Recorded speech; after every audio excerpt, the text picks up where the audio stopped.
Ladies, how are you doing this morning? This is Tanya Dantas, and I'm going to share with you the biggest problem, that I see women making and how to correct it. Not like the second biggest problem, but the biggest problem.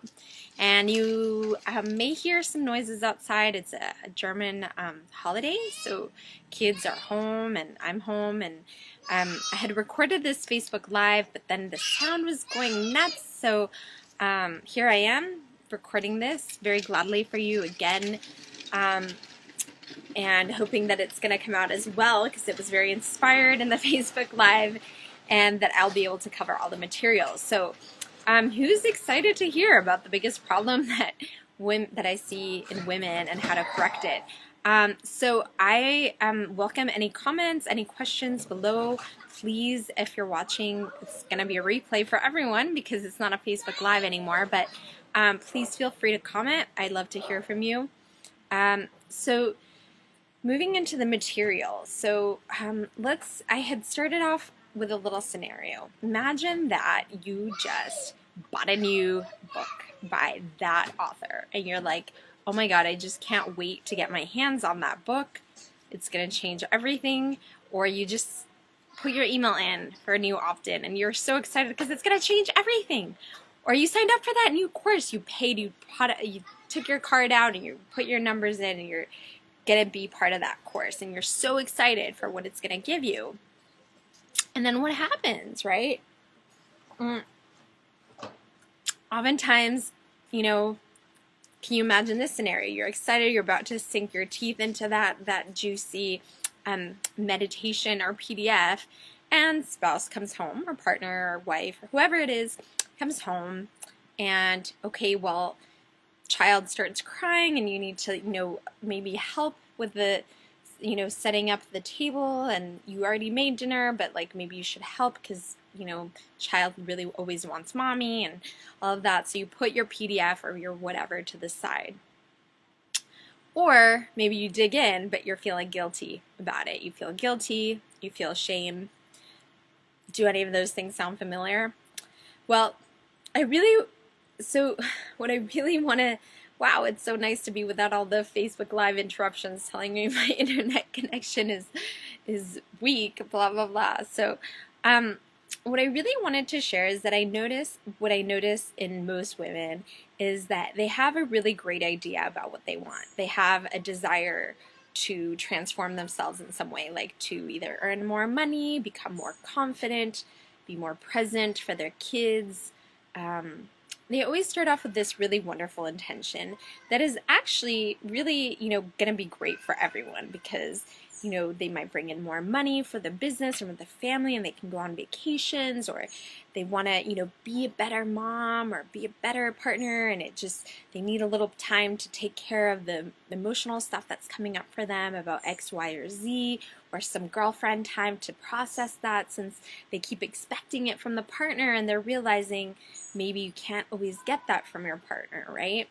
So it always starts off with these really wonderful intentions, and where I see the biggest mistake that happens is that the idea comes to this screeching halt, this stop. And then it's like, wait, let me see. Maybe I need to make sure that my husband's in alignment with it, that my neighbor's in alignment with it, with my friend. I need to meditate on it. I don't know if I can spend money on it. I don't know if I really have the time because the kids, all of this barrage of stuff comes up.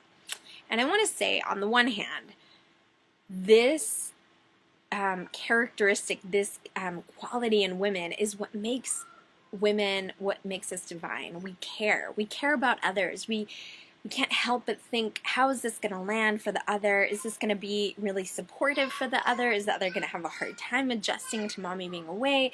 Is the other going to have a hard time with mommy not getting the laundry? All of this stuff, we care. And I don't want that to change. I don't want you to see that as a bad thing that needs to change. I just want to go to, back to this scenario where we have this great idea about something, that we have this desire to fulfill, so that it helps us in becoming this woman that we're stepping into becoming, that we are in the process of being and becoming. and this wonderful intention behind it. And obviously, when we have a transformation that's going to happen, a change, it's going to affect the entire ecosystem. In psychology, we talk about family systems. In sustainability or permaculture, you might think of an ecosystem. And if we're going to make a transformation, it's going to affect, of course, the kids and the parents. And whenever we're up leveling or transforming ourselves, like we want to be more confident, there are times when we're going to bump up against our partner or our children or their own egoic interests or desires, right? They might want things to stay cozily the same as always, like dinner to always be ready at the same time, dinner to always be a hot meal, laundry to be done, the house to be as clean as always. And while they may agree with your overall goal, like, hey, it'd be wonderful if you make more money if you have a business, they might not like it so much that the house isn't as clean as they, are used to or whatever.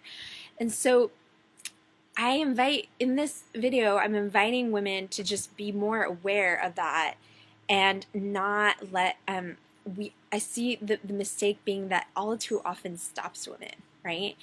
And so I really looking even deeper than that, and I'm not going to go so deep into it, but you might realize there's a belief underneath that, or a fear that if you go ahead and stand your ground and stand for what you're going for, you might not be loved.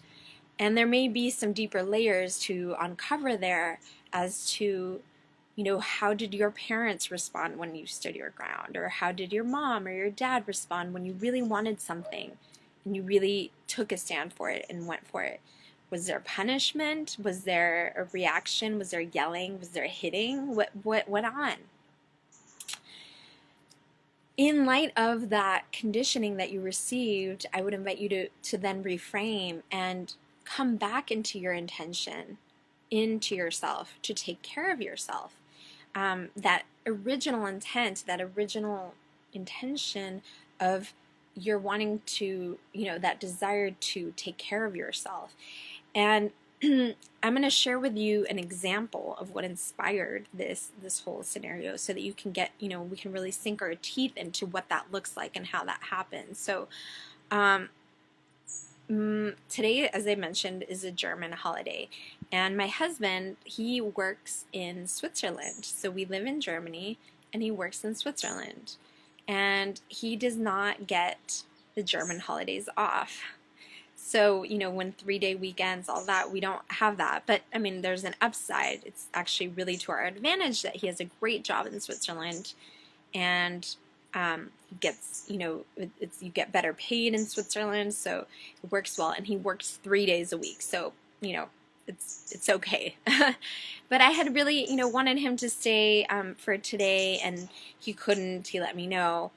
And so I was staying home. I was going to have to stay home all day with our son because our son wasn't going to have school. And then I would also do some work on the business and stuff because my son plays outside with the friends. And here I am outside. I can hear them. And it's really great. Anyway, great. Won't diverge too much. We have a great setup. He can play a lot with the neighborhood kids just like when we were, younger. And there's a nice breeze and it's making all the leaves of that tree just fall down and it looks really beautiful. It's a shower of yellow. So I'm home and I played with my son all morning. We were playing Lego and cuddling and just, being kind of a late morning start. My husband was already gone. I made us our smoothie. We had a green smoothie and then I made him some toast. And then I was getting ready to, okay, well, how do I take care of myself? How do I start my day?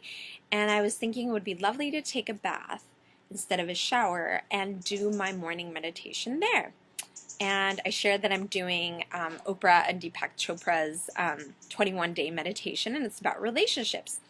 And very appropriately, I'll share what the meditation was about in a second, but I was getting, my husband and I will text each other, throughout the day, like, oh, I miss you, love you, all that kind of sweet stuff. And today he was just very quiet, and I said, are you all right? And he said something like, very, very tired. Everything hurts, and he was very tired and grumpy, and I really didn't.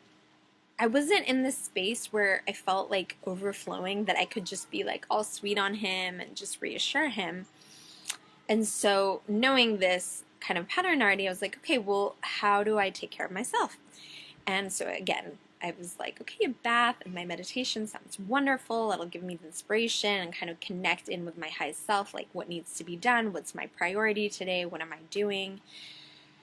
And so I did. I took my bath, but it was really hard. It was a hot bath, and I put Epsom salts and like essential oils, and so, it was really hot, and it has that physical, I was being with my body and the meditation, and I noticed how hard it was for me to be present with myself, with my body, in my body. And I noticed those recurring thoughts of, oh my God, you're so selfish. Are you kidding me? Like, you're home taking a bath and he's at work. Like, you are like unbelievable. It's amazing. And you're taking care of yourself, Solomon. Yeah, you're doing so much. And your online business, whatever. You're not even like earning money or anything, right? Like, you're just taking a bath. What are you doing? And I just noticed that critic just wanting to bully me into not taking this bath and to, getting out of it and doing something, right? And so I sat with myself, and I made myself like breathe through it. And I could literally feel the toxins oozing out of me, and the old stories and the places that were tense inside of my body where I was holding onto stuff that I did not want to hold on to anymore. These ideas that, as if these like 10 minutes, like maybe 5 minutes more than a shower, were gonna like crumble the world, right? And that's when it hit me. Like, this is what happens to all the women that I talk to, that, they have this amazing intention, this amazing idea, like as simple as a hot bath, and then they feel guilty, and they either spend the whole time doing that self-care activity like half-assedly, like not present, just thinking like, oh my God, I'm so terrible, I should be home with the kids, blah blah blah, and really not enjoying it, not using it to fill their cup. And so, like, what was that? Or aborting mission and like not even taking care of themselves. And it was like clear to me that, has this happened to you? Do you relate? Do you know what I'm talking about? And I mean, it's mostly, of course, especially moms, but all women,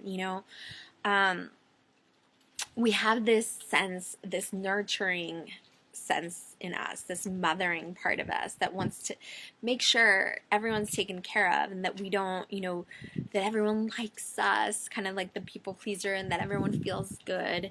And sometimes, when we take a stand for ourselves and we take care of ourselves, people may appear that they don't like us, and it's not even true that they don't like us, but we may like use that as a way to weave this story to make ourselves into a victim, and to victimize ourselves into not taking care of ourselves. How lame is that, right?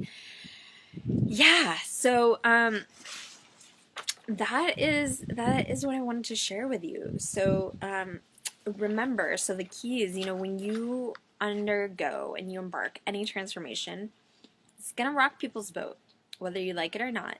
And so how to correct that is to really stand and ground into why you're doing it. Why are you doing it? Are you doing it to be evil and make people's lives miserable? I hope not. I don't think so. No woman that I've talked to ever does stuff because of that. They're doing it because they want to feed their kids. They want to show their kids a different way of communicating. They want to, be more peaceful, and so they want to take a yoga class to like relax and like tune in and be with their body. They want to be healthy so they can live long and have a family for a long time. I mean, these are good things. I don't think you need to change that. It's about, I mean, I can make another video another day about like small baby steps, because sometimes we can want to like overkill. We want to do all these things, and then if we get into this very like either or black or white mentality where if we don't accomplish, every day hot yoga, then, we're not taking care of ourselves, and that's not true either. But the biggest mistake I see is that women will start, have a great intention, and then they get wreaked by a havoc of guilt, or I'm too selfish, and they are not even really sure or certain that other people are thinking that, but they start to like feed into that in their mind, and they don't stop themselves and really ground into the center of, I'm taking care of myself, and I'm noticing these thoughts, these old stories, these old beliefs, these, and maybe you need to, I have a lot of my clients journal it out so that you see it outside of yourself, so you separate yourself from those ideas and know that it's not you. The you is evolving, is wanting to step into this beautiful woman and that you already are, but you're embodying her, you're embracing her, you're being her, so that you're shining, and that you're provoking beauty around you, and inspiring women, and your children, and your husband, your partner, all of the, so that you're gifting from within. And so most women, what they do anyway with like, it's really, you're taking care of yourself to give, and it's part of the natural give and take, give receive cycle that happens. Women are really great at giving. We have breasts, that, the heart chakra is so great at giving, and we also need to practice receiving, so we gift from a full cup. And so remember that you're doing, you're doing these things so that you can show up fully and greater and present to really shine your light. And it's natural that you need to replenish the cup, and to not let yourself be stopped by either these, frictions you have on the outside, that are just natural part of transformation and change, and can be worked out. They can be talked about. They can be made conscious and brought into the light, or by the internalized critic, these voices that tell you you're selfish, blah blah blah blah blah, and to not let yourself be stopped. And the way to really hold that is to anchor into that intention and have that be really present. And you may also need, professional support, help from a friend. A sister circle is fabulous. We're having our coffee talks. They're free in the Feminine and Motherhood Empowerment Lounge. You can sign up. The post is pinned to the top of the group, and it's totally free, and it's a circle of safe, supportive women who invite you to really show up and be seen and heard. And this can be really nurturing for women. Sometimes we don't get enough adult talk when we're mothers and we're, at home, or running an online business. So it can be really nice.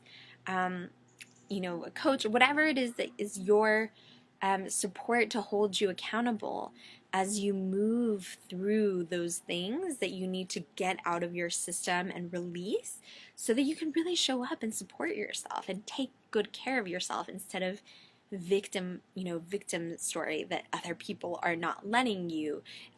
Like me this morning in the bath, if after my bath, I was able to respond to my husband with, sweet texts and encouragement. He just really needed to hear, I see you and I hear you, and I so appreciate you, honey, and some kissy and heart emoticons. And then I was only able to do that because I took care of myself, and it was natural for me to do that. Whereas, if I had not taken that bath, and I might have bought into some sort of story where, he's sending those texts, he just wants to make me feel bad because I'm home and he's at work and he's, this and that. And that's not true. He just doesn't feel well, just like I don't feel well some days, and he would just want some nurturing and loving, which I can give him when I'm nurtured and loved myself, because I can't give what I don't give myself, right? And how true is that for all of us? So are you relating? Are you connecting? It's not a Facebook Live, so it's not the same. I can't see your questions and comments, but I sure hope that you're hearing yourself in some of this, and I would love to hear your comments and your questions and anything that comes up for you. I'm here. I'm going to be attentive to the responses in the group, and I want to hear from you. And I hope I will also see you at the coffee talk this Friday. And more than anything, I hope that just hearing this very clearly laid out, these ideas you have to take care of yourself, you'll go through them. You'll take care of yourself. All right. Much love to you. And I'm just going to take a quick peek and make sure I said everything.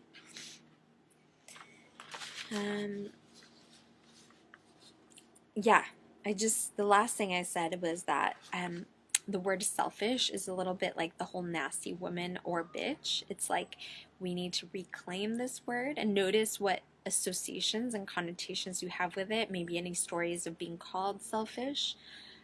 We tend to be very caring for others, and to claim, to stand your ground and not let yourself be rocked by this either external or internalized bully that calls you selfish, so that you can be molded or manipulated into a certain, just stopping a certain behavior, or like taking care of yourself, because that intention to be good, to feel good, to take care of yourself is a good intention.